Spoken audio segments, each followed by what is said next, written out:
Warga Tani Link TV bersama saya AB Aris Bringos. Saya berada di Algae Park, itu daerah Sidowayah, Polan Harjo, Klaten, Jawa Tengah.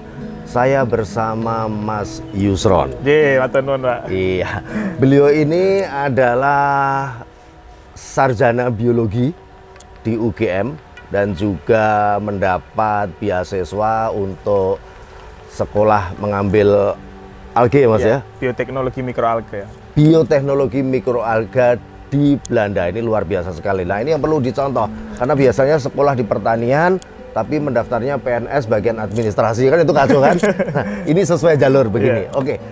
Mas Yusron, kita mau ngobrol-ngobrol dengan warga Tani Link TV biar banyak belajar tentang tentang bisnis daripada Mas Yusron ini. Mas Yusron, apa itu tanaman algae itu? Ya, sahabat Tani Link, terima kasih atas kehadirannya, Pak. Jadi kalau kita bicara alga, itu banyak orang yang salah kaprah dikira kita budidaya lumut pancing. Oh gitu ya? Iya, banyak yang kesini salah karena Polan Harjo ini area air. Ya. Banyak orang mancing, beli lumut pancing, Pak. Kesini ternyata keliru. Ya, kita akhirnya jelaskan bahwa alga yang kita kembangkan itu tidak kelihatan bentuknya, hanya air warna hijau. Nah, karena kita alganya adalah kelompok mikroalga, jadi harus dilihat dengan mikroskop. Ukurannya kecil sekali, mikroskopis. Nah, tahun 2019 itu BPOM menetapkan alga itu sebagai kelompok sayuran. Jadi meskipun tidak kelihatan, ini adalah setara dengan sayuran seperti bayam kering, seperti kangkung kering, dan semacam sayur yang lain. Gitu. Nah, sehingga kita sering menyebutkan alga ini adalah alternatif sumber sayur baru atau pangan baru. Oke. Gitu. Kalau kita merujuk lebih dalam lagi, Pak, jadi mikroalga itu kalau di dunia air, perikanan, itu menjadi pakannya udang. Oh, itu makanan udang? Makanan udang. Jadi kalau udang itu tidak melewati fase memakan alga, maka tubuhnya kerdil. Maka udang itu tidak punya ketahanan tubuh yang kuat untuk dia bertahan hidup, karena mesti akan mudah terserang penyakit. Tapi gitu. Itu ada, kalau makanan udang berarti setiap daerah kayak laut, kayak sungai selalu ada ya? Selalu ada. Oleh sebab itu ketika orang mau budidaya udang atau ikan atau bandeng, itu akan menunggu airnya agak hijau, akan menjadi pakan alaminya. Oh, seperti itu. Iya. Nah, jadi air kolam yang hijau itu menjadi alga ya? Ada alga. Itu mereka nanti ada dengan sendirinya, tumbuh Betul. dengan sendirinya? Ada dengan tumbuh sendirinya, tetapi kalau untuk dikonsumsi ikan sama manusia kan berbeda. Kalau alga yang dikonsumsi ikan, segala macam alga bisa dikonsumsi ikan. Tapi yang untuk dikonsumsi manusia itu berbeda. Oleh sebab itu kita dulu sejak tahun 2010 di Universitas Diponegoro dengan tim kami yang saat ini ada, itu melakukan riset, Pak, mengambil alga yang ada di laut. Kenapa kok kita pilih alga yang di laut? Karena alga yang di laut itu jumlahnya bervariasi sehingga kita bisa pilih mana yang kualitasnya paling baik. Nah, kemudian kita temukan satu jenis yang bentuknya spiral, ya. Kalau di sini nama ilmiahnya agak susah, yang disebut dengan Arthrospira platensis. Ya, Arthrospira platensis itu kita adaptasikan di air tawar, Pak.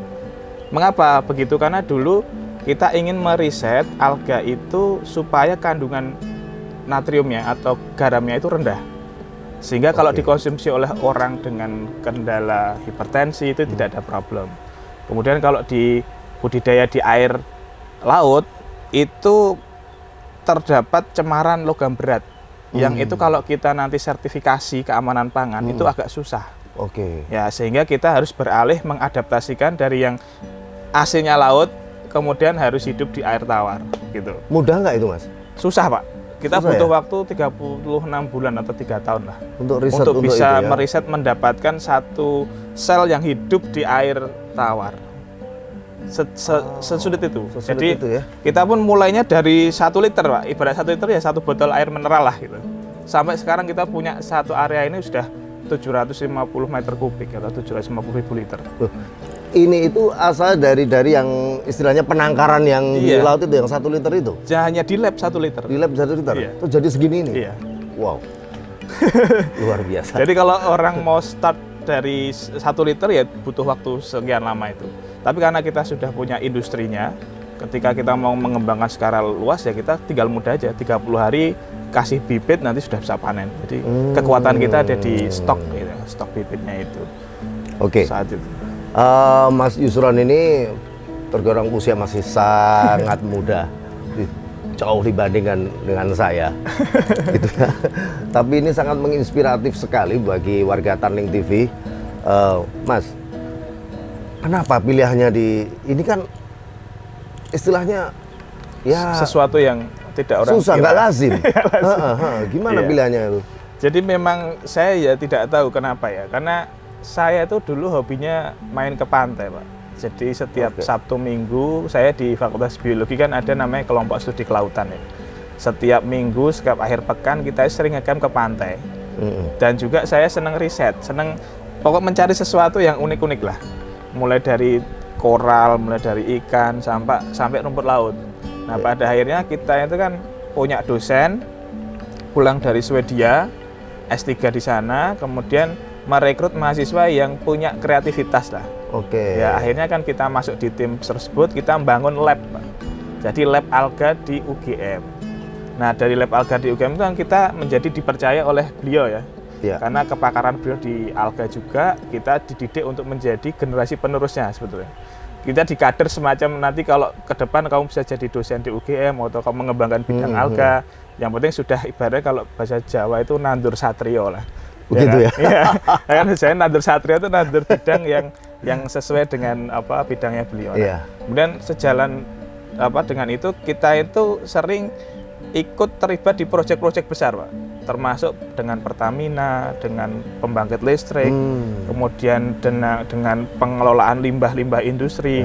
Nah, akhirnya kita kan menjadi lebih berkembang dibanding mahasiswa yang lain.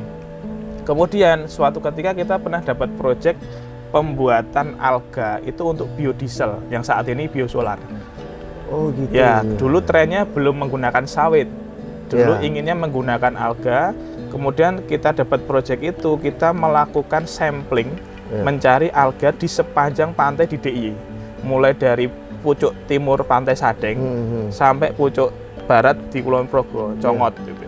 Itu selama berbulan-bulan untuk mencari alga yang mengandung lemak tinggi. Lemaknya itu yang kemudian diekstrak untuk menjadi minyak untuk dijadikan biodiesel. Tapi kan kalau untuk produk asal kan susah sekali, Mas. Kemudian ketika kita sudah melakukan riset, kemudian baru tahu, oh ternyata ini tidak visible. Karena harga untuk membuat bahan bakar yang mungkin 12.000 dibanding dengan biaya memproduksinya jauh lebih besar biaya produksinya. Jadi menjadi tidak laku, ya kan? Kemudian saat ini kan sudah berubah menjadi bahan bakunya dari sawit. Nah, kemudian tren saat ini alga ini dimanfaatkan untuk suplemen makanan. Jadi lebih banyak untuk kesehatan. Oh gitu ya? Ya, kemudian nanti ke depan banyak dipakai untuk pertanian. Nanti saya ceritakan bagaimana bisa untuk pertanian itu banyak sekali. Mantap. Jadi warga Tanling TV itu Mas Yusron ini bicara panjang mengenai latar belakangnya. Sekarang kita akan belajar, Mas Yusron akan berbagi mengenai teknik budidaya, Mas ya? Iya, boleh. Mengenai teknik budidaya. Oke, warga Tanling TV ikuti saya dan Mas Yusron. Ya, oke. Kita di mana? Mulanya dari sini atau dari mana?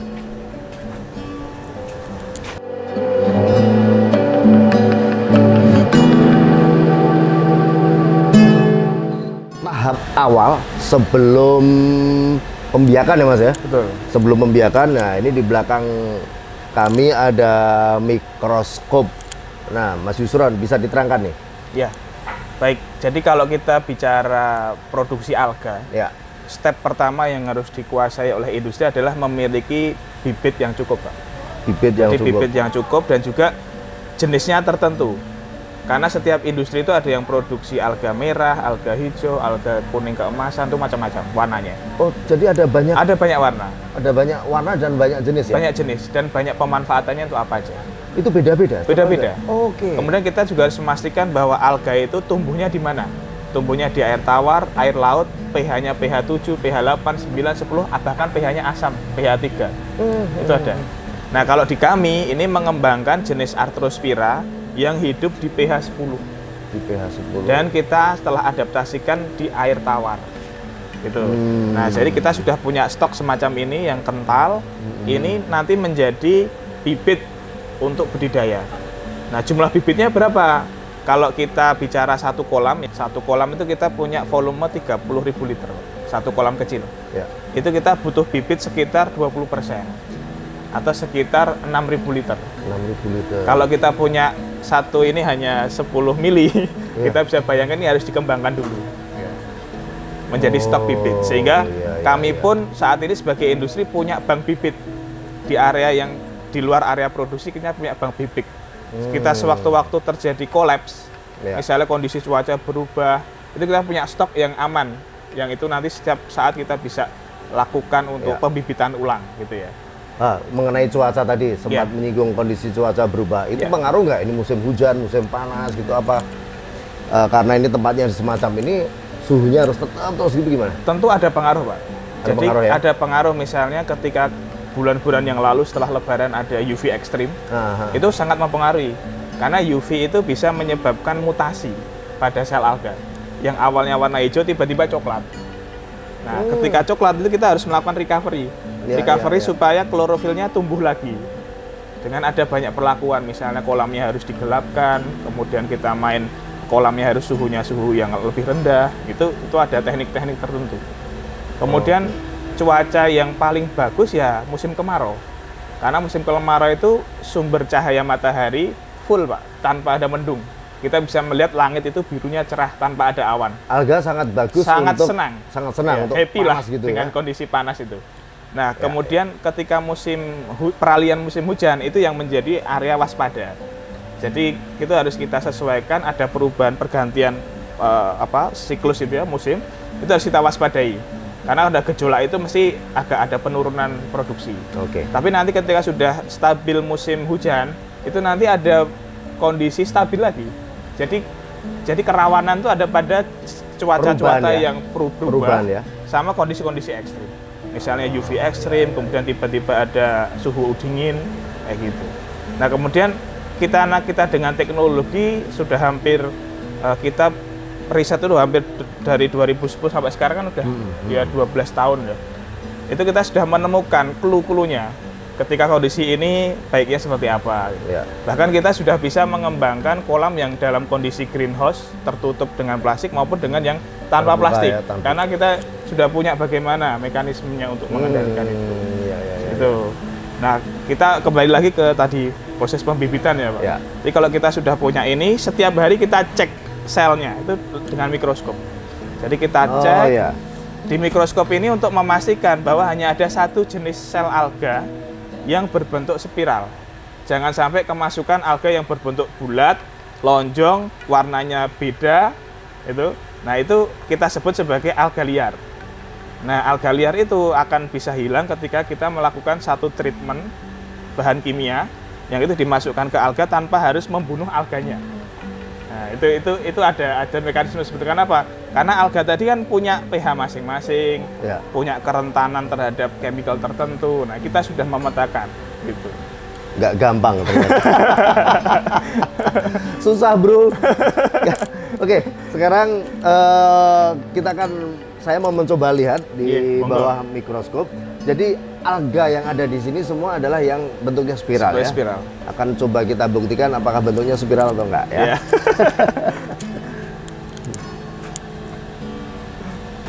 Oh iya. Ada yang spiralnya, ada yang kalau mau dihitung boleh, Pak. Ada yang spiralnya 6, 12, 22 gitu. Ini memang dihitung, Mas ya? Enggak, biasanya kita itu kan memanen hanya untuk yang spiralnya panjang, Pak. Artinya kita anggap itu selnya sudah dewasa. Yang panjang-panjang itu nanti akan kita panen ya. Yang kecil itu akan lolos ke dalam pori, kembali lagi ke kolam nanti. Oh, jadi yang spiralnya semakin panjang semakin bagus. Semakin bagus, semakin dewasa. Nanti yang kecil-kecil nanti kembali ke kolam, nanti 4 hari lagi kita panen lagi. Kalau itu cuman cek gini toh itu gimana? Yang cuman itu berarti memang itu belum jadi. Itu masih muda. Oh, masih muda. Masih muda. Nanti dia akan menjadi spiral. Nanti akan spiral lagi. Oke. Thank you. Terus nanti kita bisa lihat bagaimana kondisi di. Kita ikutin tahap selanjutnya.